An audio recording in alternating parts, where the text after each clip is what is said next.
Hello and welcome to this special broadcast as we bring you activities of the Global Infrastructure Forum webinar, where the African Development Bank and the IPFA put a spotlight on project preparation for infrastructure projects and how to ensure sustainability and resilience post-COVID-19. The role of multilateral development banks and project preparation facilities in supporting the effort of government to prepare sustainable and quality pipeline of infrastructure has become more critical as they look to crowd private sector funding to emerge stronger from the COVID-19 pandemic. The African Development Bank's Acting Director for Communication and External Relations, Nafisatu Ndiaye, moderates the session, and she started by getting the welcome remarks of the panelists. Before COVID-19, economic resilience has been weaker already, and now it all leads to a new stage, which I think makes it even more important to act together, the private sector with the public sector to make sure we have that smart spending, because as we all know, there's really super high need to have more infrastructure spending. Infrastructure gap in Africa is estimated at 1.7 trillion over the next 20 years. Globally and for emerging markets, infrastructure gap is about $10 trillion for the next 20 years. The biggest share is in Africa, but the other regions are not far behind. So high time to act. Really happy to engage with you guys, and thank you. Thank you, Jerome. Thank you very much, Jerome. So they say that all good things come in threes. So I'm glad that you've mentioned recession, recovery, resilience. If I can add, it's time to reset, reboot, and restart. Right. So let's now go to Srinivas from the Asian Development Bank. You have the floor, sir, for your welcome remarks. I would start by echoing what Jerome was saying. If there was an opportunity for us to look at resilient infrastructure, perhaps this is really the right opportunity. Asia in particular has faced a tremendous amount of difficulties as a result of a COVID-19 pandemic, and particularly Asia is a largely urbanizing region. Therefore, the cities in particular in Asia have faced huge amount of challenges across the board. What we are starting to see in addition to the recovery and the resilience that Jerome talked about, we also feel the existing infrastructure assets, particularly those that are used to having user pay arrangements, are going under a lot of difficulties. So there would be a mechanism that will have to be put in place addressing some of those infrastructure. We're also increasingly being made aware of opportunities and support that would be required for both economic and social infrastructure. One would have thought as a pandemic comes in, yes, certainly the emergency relief in the initial stages has focused on social infrastructure, but in the medium to long-term horizon, the economic infrastructure and the stimulus that economic infrastructure can actually drive the economies of the region is going to be an important element, and I'll come back to some of these elements at a later stage.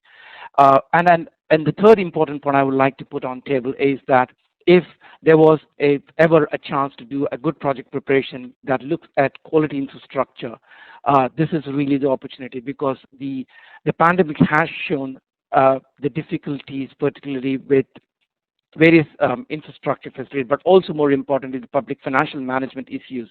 If we want to really deliver quality infrastructure going forward, the foundation for that has to be laid in quality infrastructure project preparation. And we certainly hope that the pandemic would, while the difficulties and the challenges of the pandemic remain and would remain for some time till the vaccine is going to be found all over the world. And I'd like to pick your brain a little bit more later in the conversation, but you laid it out very wonderfully. We need quality infrastructure for project preparation. That's critical and that's key. Now I'd like to hand over to VP Kuwainor. We're ready for your welcome remarks, sir. I'm going to my opening remarks to cover three key areas. The first one is, this is a global pandemic. It's not a regional epidemic. So at this point in time, all governments have been using really all their resources, to address the healthcare, resiliency issue, and also to support, stabilize their economies as well. Definitely the OECD countries have more resources, But it's important for all of us to know that almost every country across the globe are looking really for an economic stimulus approach, and most of them are focused really around infrastructure. And I'm making these statements because I would like the African countries that we primarily serve as a regional development bank to understand, the opportunity and the challenges. So that's the first point. The second point relates to the African countries, in particular. The African countries have had to borrow recently, don't have really the resource level of the OECD countries. They've had to borrow for really all the points that I've just said that the OECD countries have tried to address, healthcare system resiliency, stabilizing their economies. And in the context of Africa, where we don't really have a welfare system, they've also had to really, try to support the most vulnerable in society through various grants. So that's the second key issue. And as a result, if you take a look at the debt stock is probably averaging about 70% of GDP across the region as a whole, and hence, the risk of debt distress is quite high. So it means then that we have to prioritize, we have to be selective, we can't continue to have a wish list. We need to tailor the national infrastructure development programs to be really focused on quality infrastructure as defined by the G20 principles. In other words, how do we design economic infrastructure that maximizes the impact of that infrastructure coming into place for inclusive growth? And that, for us, that's why we'll be looking at really industrialization as a big area going forward, because we've got to connect really the prioritized infrastructure to the best benefit really for economic growth. And the third point I would make is that for us MDBs, the multilateral development banks, we've never faced this situation before. And just imagine it in the context of Africa, where 54 countries are looking to the MDB simultaneously for support. So we're going to have to innovate. We're going to have to, come up with, better project preparation approaches, not just the traditional. We're going to have to look at more innovative ways to do that. We're going to have to design risk mitigation instruments, because a lot of private sector would not be willing to take, would not be willing to take a risk with government obligations without really a counter guarantee. And given that all of us MDBs also have, a finite, set of resources, we're going to have to partner, collaborate, coordinate so that we really leverage each other. So, Nafi, those would be the three opening remarks that I'd like to make. Thank you. Points. It's a global pandemic. Yes, we need to prioritize and be selective. And you brought in a very important question. It will link up to what Lamine is going to say. How do you innovate when you have 54 clients who all are facing this unprecedented COVID-19 pandemic? So I'd like to bring in at this point Lamine to have the government perspective. Lamine, you have the floor for your welcome remarks. On behalf of Mr. Amadot, Minister of Economy, Planning and Cooperation of Senegal, we wanted to thank the organization team and African Development Bank for this invitation. The Minister plan was to join this event. Unfortunately, he is currently in cabinet meeting and asked me to step in. So I am honored to share this panel with you, and I hope that our contribution on this topic, project preparation and sustainable infrastructure, may be useful for the audience. Yeah, I hear what other panelists indicate. I think it is obvious that this subject is timely, given the need for most countries in Africa to prepare and implement a recovery plan after, a resilience plan against COVID-19. So I share the few remarks that I hear, but would like to add on it the facts on this subject.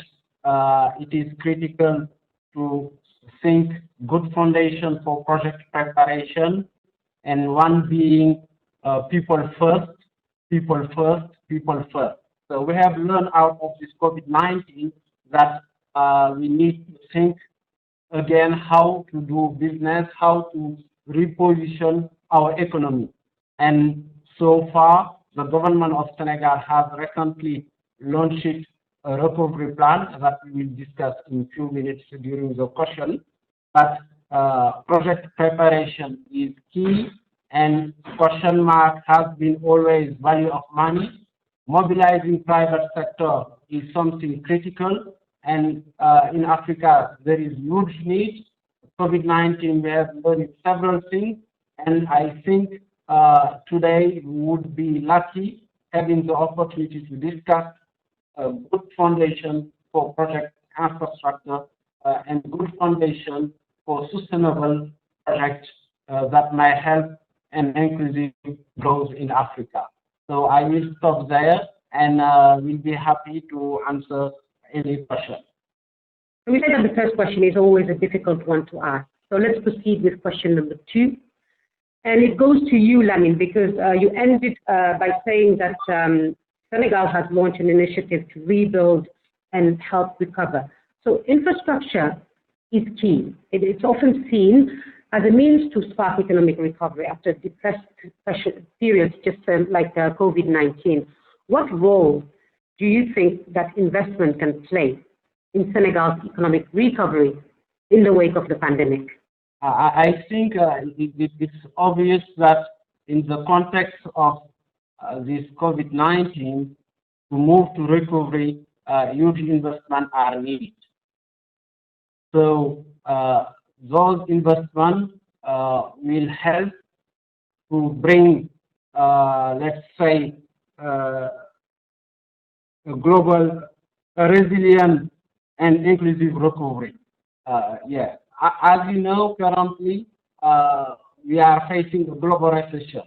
So having the right investment at the right time will help countries like Senegal to accelerate the growth and to adjust and get back to the initial trend that we were expecting. So what can be done differently? So for me, that's the only question. It has been obvious that we need investment to cover the gap in Africa, but with COVID-19, we have a clear reminder to reposition how we should prioritize investment in the coming years. And this has been the discussion under the Senegal Recovery Plan to see how can we turn our investment on a way that might help Senegal to come back on the right path in terms of growth we have seen over the past years.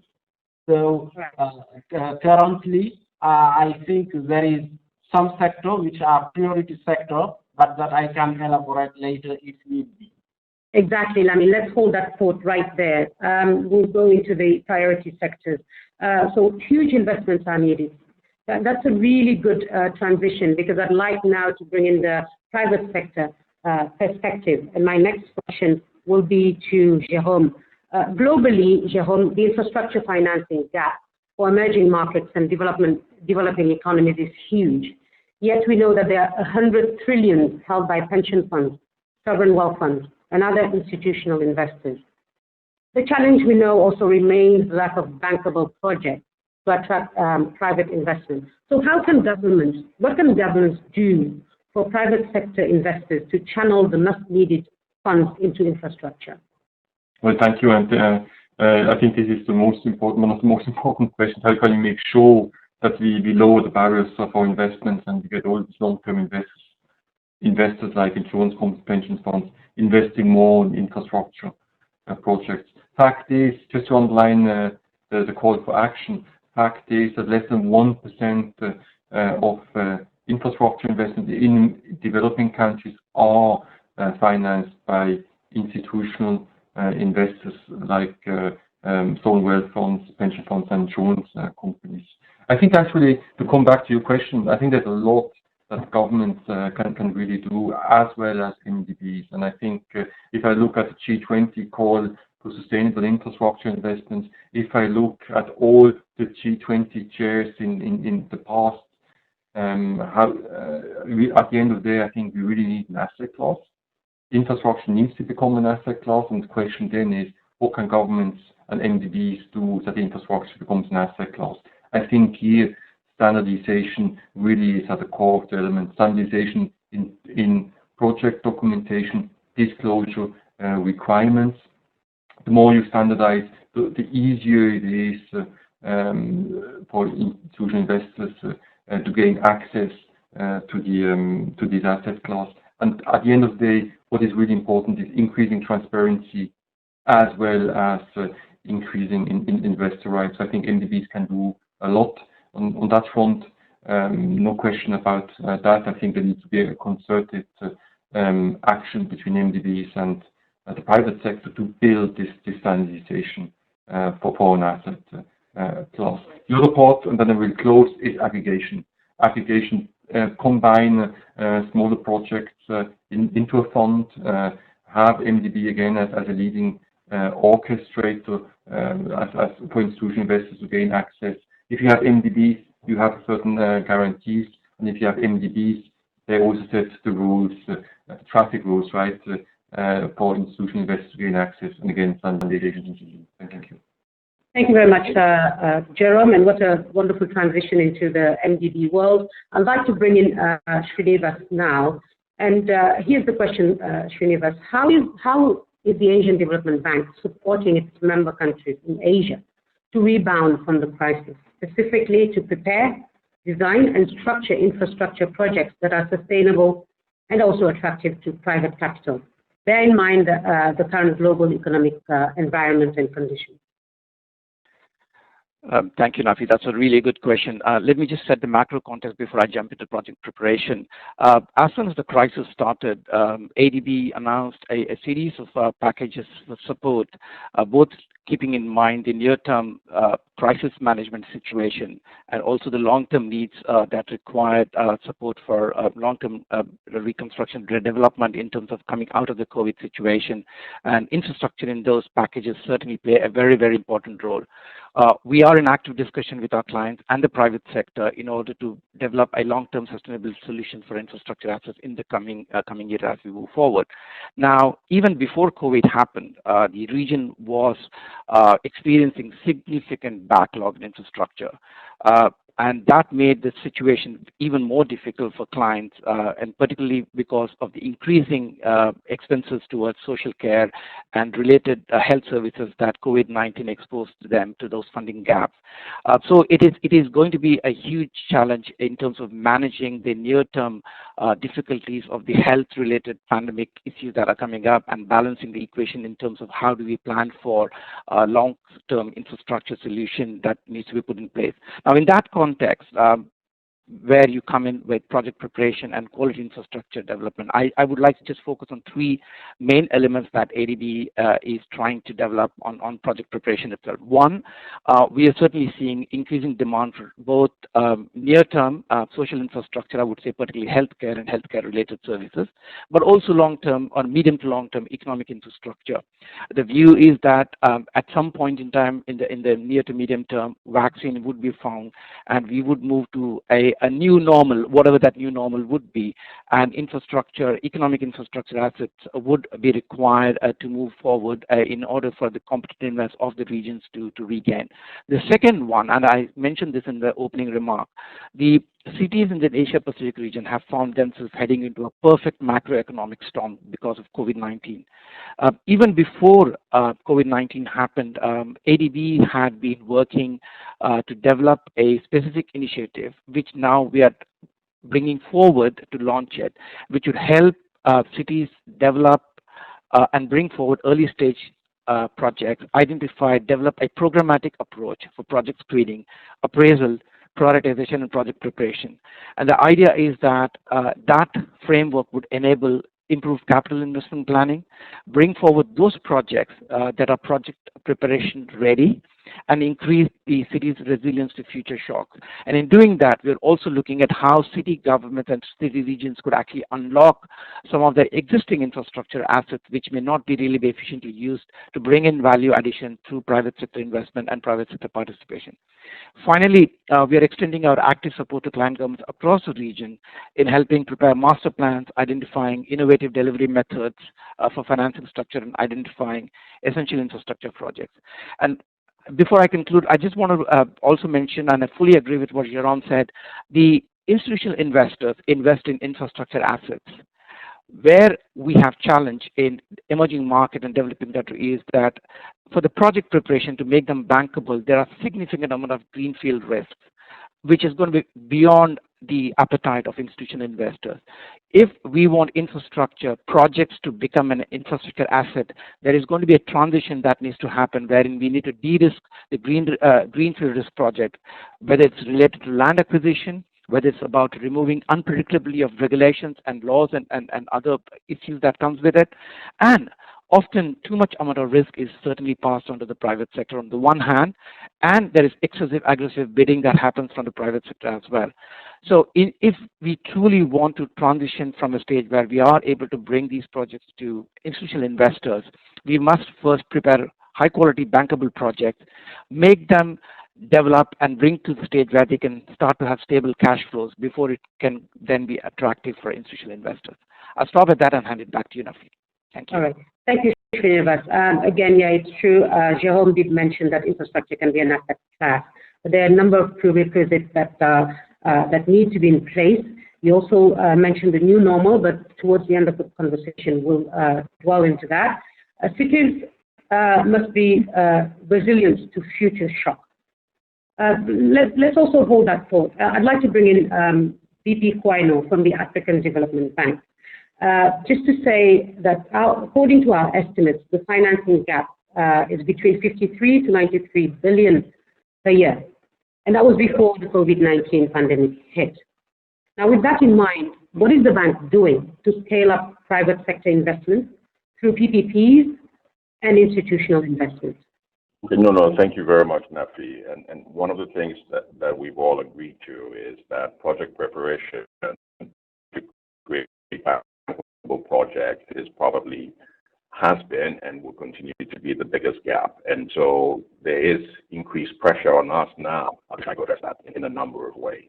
So what we're doing at the bank is we're innovating around project preparation. So we have our traditional project preparation facilities, which support both national and regional infrastructure. We spend about between $30 to $50 million a year on project preparation. We're continuing to actually grow those funds so that we will continue to support very thorough project preparation on infrastructure projects. Don't forget that because of the gap in project preparation, the African Development Bank created what we call Africa 50. And the whole essence of Africa 50 was to address infrastructure project development, okay? So we continue to partner with Africa 50 to address project preparation in innovative ways. And an example right now is we're looking at infrastructure asset recycling, where we take brownfield projects, okay, work with governments, monetize it, and recycle that capital to actually go and work on the next, PPP project, primarily. And then today, we also, clearly, going forward, the model is going to be limited resources from government, limited public sector projects, and hence PPP projects. So we are building our own capacity. We're building, a framework to be able to help governments, upstream on the enabling environment issues. I mean, without that, you don't really have an opportunity. And here I'm talking about policy, regulatory, legal, institutional frameworks. We have to address that to create a right enabling environment. And we are also building up our own PPP transaction advisory capacity because this is going to be very important, in the near to middle term, because governments would want to really work with advisors that are not only technical but understand also the political context of their countries as well. So these are some of the innovations we're doing on the project preparation end. Next would be what are we doing on the financing and risk mitigation end? So we also realized that a lot of private sector companies going forward would not want to take market risk. So this is where we'll be providing viability gap funding, and also in addition, how do we find ways to get private sector, commercial lenders, pension funds comfortable? We're also going to be issuing partial credit guarantees, where essentially we're taking the first loss, and that would give comfort, to private sector investors. Don't forget, most infrastructure projects are 70% to 80% financed by debt, not equity. So we are designing our instruments really with that in mind. However, by addressing the enabling environment issues, by addressing project preparation issues, we attract the equity infrastructure investor as well. And lastly, we'll continue to find ways to develop that institutional market, and Jerome touched on it. So we as a bank are finding ways in which we can actually pool insurance and pension funds to actually co-invest with us or co-invest alongside us on infrastructure projects that, we as the bank are comfortable investing in. So that's one.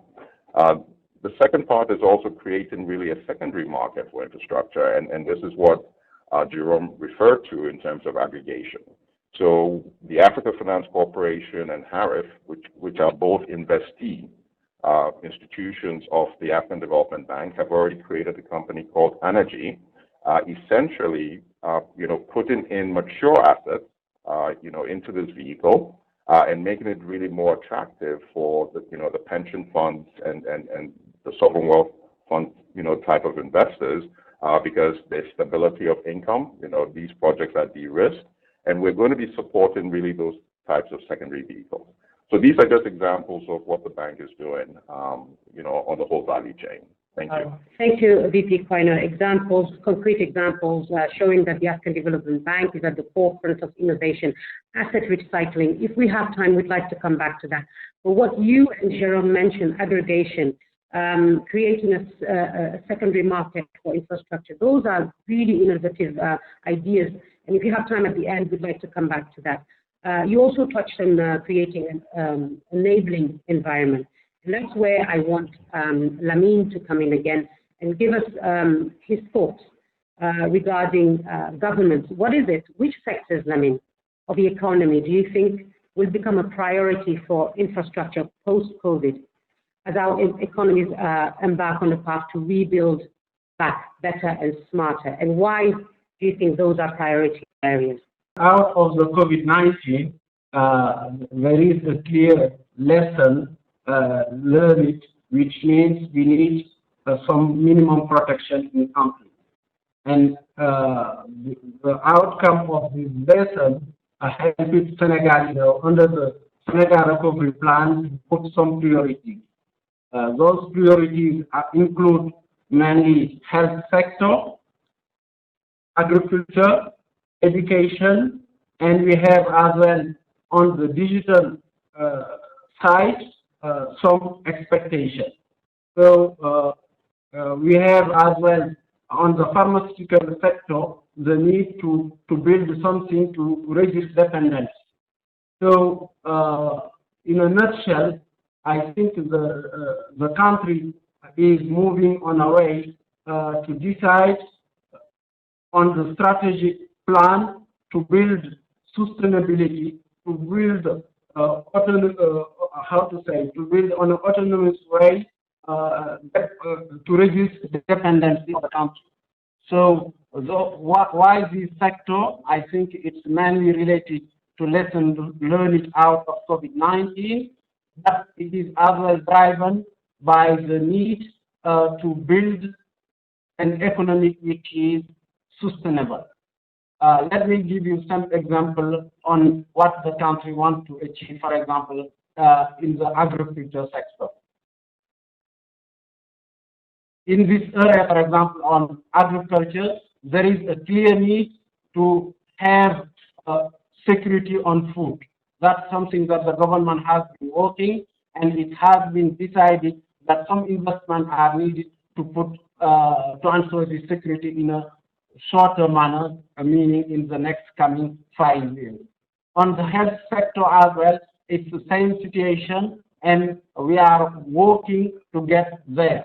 But what has been the key condition under the recovery plan, or what is the vision under the recovery plan that the President Sall has put there? Key question to enable or to get to this expectation is reforms. So some reforms are expected, And I can go through those reforms. There are reforms which are on the sectorial level, like in the health sector, and there are reforms which are on business friendly, meaning which are transversal, related, for example, to the new PPP law. On the health sector, it is clear that some reforms are needed to attract private sector on some segment of the business. It is the same case on the pharmaceutical business. So on business friendly, I think the PPP law will be an area of reform that might help the country to attract in a quick manner more private investment. All right, thank you, Lamin. You outlined the three priority areas: health, agri, and education. Jerome, is there any private investor appetite to invest in those sectors? No, definitely there is no question about that. And the macroeconomic environment, we all know it is also, it's a bad macro environment. However, bad macro doesn't mean bad markets. Interest rates level around the world globally are super low. If you look at government bond yields, about $12 to $13 trillion of government bond yields have negative yields. Yes, it's true these are most in advanced economies, but institutional investors are looking for yield. Institutional investors like pension funds, insurance companies need long-term investment, so that's why infrastructure debt is a perfect fit, and it will remain even more important now than ever. That's why I think stars are aligned and interests are aligned to act together. So there's definitely a lot of appetite for infrastructure and those appetites for emerging market exposure. All right.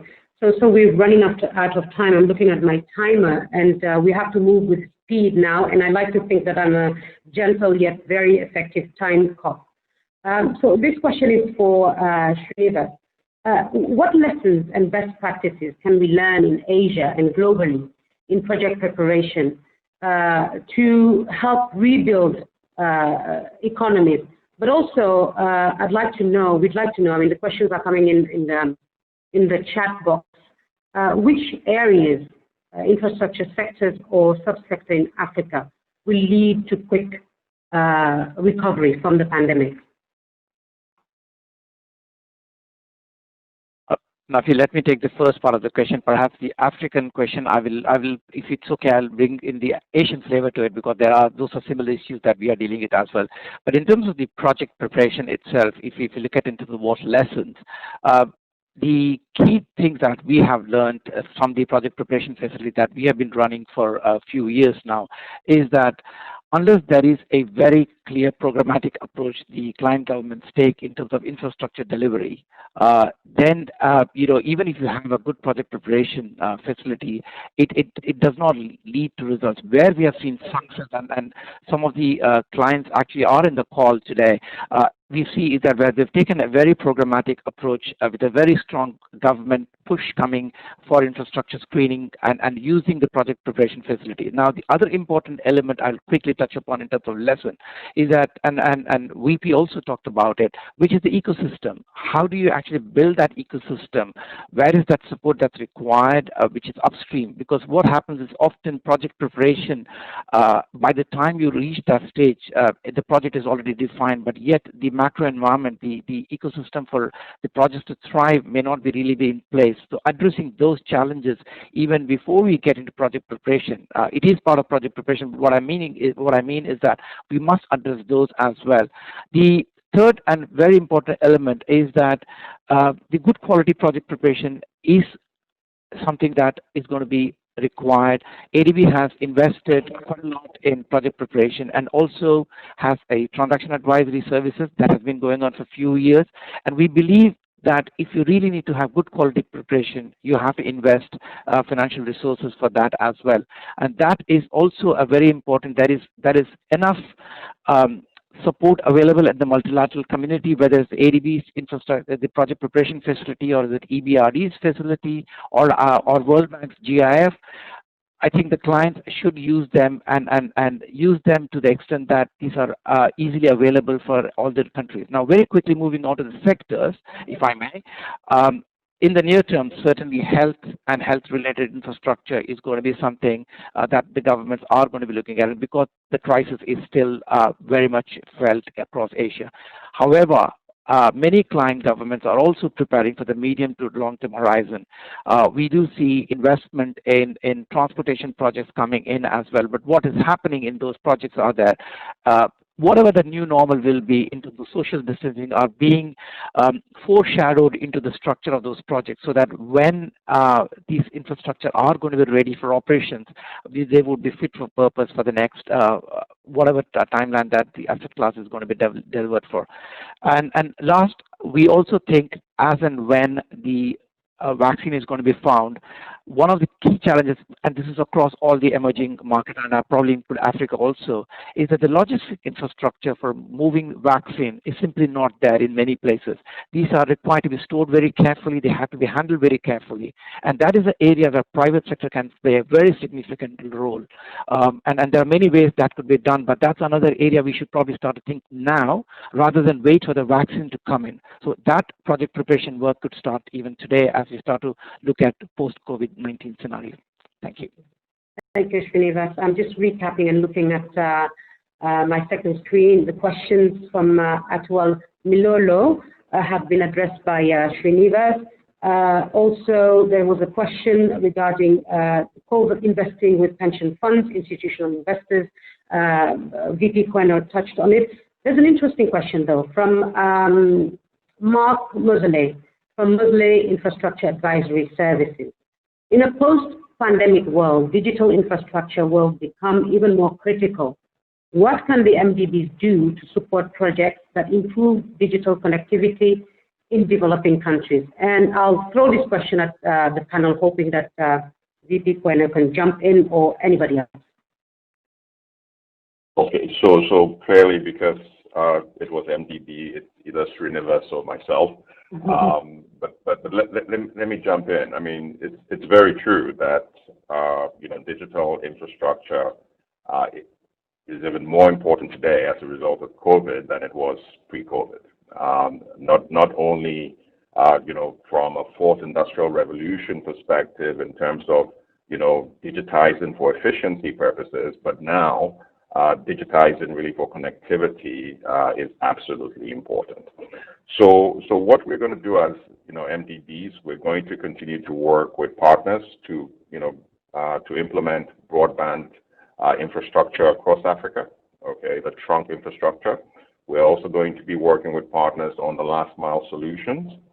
But for digital connectivity to really support financial services to the poor, and when I say financial, maybe I should say consumer services, because it goes beyond financial services. It also includes e-government, e-healthcare, e-agriculture. Okay, for that to be successful, the biggest roadblock, and this is where we need to partner, is more on the policy, legal, regulatory, and institutional environment. So sorry, Lamin. This is where we're going to spend time, with our African government clients, trying to really help them reshape that enabling environment, because ultimately, when it comes to digitization, once you have the right policy, and regulatory environment, innovation comes from the private sector. So this is going to be a key area in which we support, in addition to supporting on the infrastructure and the last mile issues as well. And lastly, please keep in mind that our focus is on industrialization as an institution. We want to see a greater value addition, whether it's in agricultural products, whether it's in gas beneficiation. And we see that, the fourth industrial revolution is an enabler to all of these areas, because as Lamin had mentioned early on, it's about people, people, people. So whatever we do, we want to make sure that the employment, access is being developed, incomes are getting better, and that happens also with digitization. So thanks, Nafi. All right, thank you, VP. The last mile solution of connectivity, the bank is putting a lot of effort in that. There is a question from Mr. Volker Hans Recker. I hope I haven't butchered your name, sir. And it relates to new innovative structures, I think, and solutions. VP Queno addressed that already. There's an interesting question on nature-based solutions, blue-green infrastructure. What special opportunities exist in these sectors? And it's a question, again, that I throw to all the panelists. Feel free to come in. While you gather your thoughts, there's another question. There's currently a lot of ambiguity around evaluating effectiveness of ESG investments in infrastructure projects. Are there examples of good practice on the evaluation? And can that help enable more financial investment? So those are two questions that I'm putting to the panelists. I totally agree. There's greenwashing ESG, and we need more transparency, and more transparency needs more disclosure. Once you have more disclosure, I think rating agencies are also better able to identify how good companies doing on the ESG front, and then institutional investors, which are tracking their portfolio, managing their portfolio according to ESG principles, are also better able to navigate their portfolio.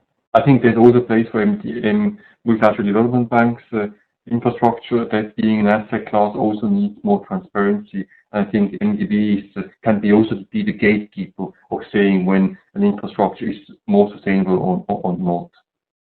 On the second question, biodiversity, I think there it's all about having also good data out and thinking long-term. COVID-19, we needed all to act very short-term. Climate change, like biodiversity, it's real. However, it's a time consistency problem. It's also systemic risk, but the longer you wait, the more there are the costs. That's why we also have a shared responsibility with the private and public sector to get our act together and also make sure we act on the long-term systemic risks out there, or not just on COVID-19. COVID-19, it's a human tragedy. It's the deepest recession of our lifetimes, but it has an expiry date. Climate change, biodiversity doesn't. That's why I think there's even more upside to act long term. Right. Thank you. Gentlemen, let me just share a follow-up question on climate. How are investors looking at climate resilience for their assets? And then another question, how can we rebuild in ways that are simultaneously addressing the pressing needs to mitigate climate and the extreme weather events? So those are two questions, again, that tie into what Jerome just said. And I like the pledge and the call to action. Let's get our act together. I think on the climate change front, I find a lot of positive developments because a lot of people are working on it, and you see also regulators asking the right questions. I think we have to think in a scenario. We don't know how the world develops. It's good to have the Paris Agreement. However, it's not clear whether the Paris Agreement can be met, and it's not clear also how the temperature rise will increase. So I think we need to be ready for any scenario. And what's really matters is that there are fat tails. It's non-linear climate change effects on the economies, and that's why bringing back all the analysis to today and what it means is important. At the end of the day, you need a holistic assessment. That is what it's for. Right. Yes, I would like to add on the point of climate. Yeah, because for Africa, I think it's important to take into consideration the impact on climate. But key question mark is the cost. So the cost has, in our view, to be subsidized, and that's where seeing a financing plan coming from AfDB is something that might help Africa to this transition on climate consideration. Otherwise, for our economy, where we need to catch up would be a big challenge. All right, thank you, Lamin. We have an interesting question on maintenance. Right? How do we ensure that we maintain the existing infrastructure so that they are not dilapidated? So an AfDB perspective, anybody on the panel who can chip in would be much appreciated. Nafi, let me take this one. Yes, Srinivas. I think there are a number of things the MDBs can actually do, and we can also mention about one of the things is that the existing infrastructure assets that have already been developed, certainly the governments around the developing countries have difficulty in these maintenance. So bundling them together in terms of recycling them and giving out on long-term maintenance contract to private sector not only unlocks the opportunity for long-term maintenance, but also then releases capital which the governments can then use for other infrastructure. That's one. The second one is that we certainly are increasingly seeing where ADB financing, where it's appropriate, we bring in long-term maintenance arrangement with that, so that there is a commitment as part of the project design that there will be a long-term operation and maintenance from the private sector. The third interesting element, particularly for jurisdictions where we have difficulty in raising financing, is that we are trying to bring in what we call as hybrid annuity or hybrid PPPs in Asia, which is basically the infrastructure gets built through MDB sources or through multilateral sources, and then we bring in a high quality operator, private sector operator, who's remunerated based on KPIs performance. So the demand risk is taken away from the private sector, and they entirely focus on actually maintaining that asset over the life of that against the KPIs. That also then ensures that the asset is looked after properly and it's not dilapidated after 10 years or so. So those are some of the things which are already happening, and these are already part of design, at least in the Asian context, we find. Thank you. All right. We're running out of time. VP, very quickly, 1 minute before I come back to the panel for the last comment. Okay, no, so very, very quickly, given that I'm the co-host, I always wait for my, other colleagues to answer first. But Srinivas has reinforced my original message on infrastructure asset recycling. And once again, I think the other thing we should think about is not always designing new capital projects, but really optimizing existing capital projects as well, because that reduces the capital cost for what you need. So you don't really then have the pressure of limited resources. So optimizing existing infrastructure with the private sector, buying into it. So it's not just maintenance, but potentially expansion of the existing infrastructure after coming in. These are ways in which we can continue to maintain the existing infrastructure assets. And don't forget, for existing infrastructure assets, we are better able to crowd in the likes of the insurance companies, pension funds, and sovereign wealth funds because they've been de-risked. Thank you. All right. I just wanted to acknowledge Alejandra Cordero, for his very good question on gender mainstreaming. We have other wonderful questions. Unfortunately, that's all we have time for today. And thank you again to all the participants for your exceptionally pertinent questions. Now I'd like to turn back to our panelists to respond to one big final question. And here, again, I'm reminding you that I'm the time cop. 1 minute each. Jérôme, are you optimistic about the future? I think we need to be realistic. I wouldn't say optimistic. Global economy is soon running on empty again, and we need to refuel the global economy's tank. But while we refuel the global economy's tank, let's exchange the engine. Let's put in new batteries, and that's why we need sustainable infrastructure. It's at the core of the global recovery. And these are my 60 seconds remarks. Thank you. All right, thank you so much. Realistic rather than optimistic. Srinivas, what would you like the audience to take away from this conversation today? I'd just build further from what Jérôme was saying. I think, yes, absolutely. We must remain realistic.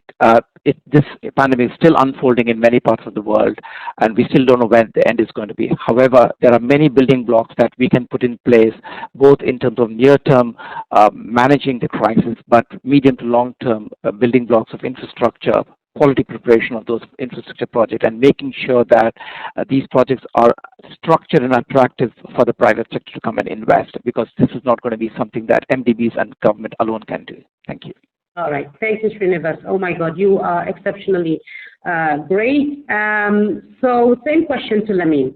What is it that you want the audience to take away from this conversation? First of all, thank you. I think the key element of lesson is the COVID-19, and we should not forget it. That's one. And second, for a country like Senegal, in Africa or emerging country, it's a huge opportunity for us. We are under the same place now within the world, and we realize that we can compete and we have something to demonstrate. So let's take this opportunity and turn around our economy to get to emergency. All right, let's take the opportunity to turn around our economies. I would ask VP Quaino to come last, and I'll make his question a bit harder. I would like you, Vice President, to look through your infrastructure lens and tell us what the post-COVID landscape will look like. No, thank you very much, Nafi. One of my board members always tells me, never waste a crisis. Okay, never waste a crisis. I think one of the potential positive impacts of this crisis is it's pushing all of us to really focus, prioritize, and then also make sure we build quality infrastructure that maximizes the positive impact of the economy. Okay, and we also build it really to withstand, natural disasters, pandemics, and epidemics going forward. This is a time for us to be selective, focused. Okay, and I think we can do it. Okay, I know we can do it. It just means that we need to work in parallel, and I see a lot of opportunities coming out of this. And for us, just going by Jerome's 3 hours, I'm really excited about the potential of recovery, but pragmatically, but excited about it. Thank you. All right. On that extremely positive note, I think we can do it. I know we can do it. That's all we have time for. I would like to, at this point, thank all our panelists, Srinivas, Jerome, Lamine, VP Quaino, and all of you participants, one, for taking the time off your busy schedule to be with us today, and two, for your exceptionally insightful contribution. And that's a wrap on the webinar on the Global Infrastructure Forum, brought to you by the African Development Bank and IPFA. Enjoy the rest of your day.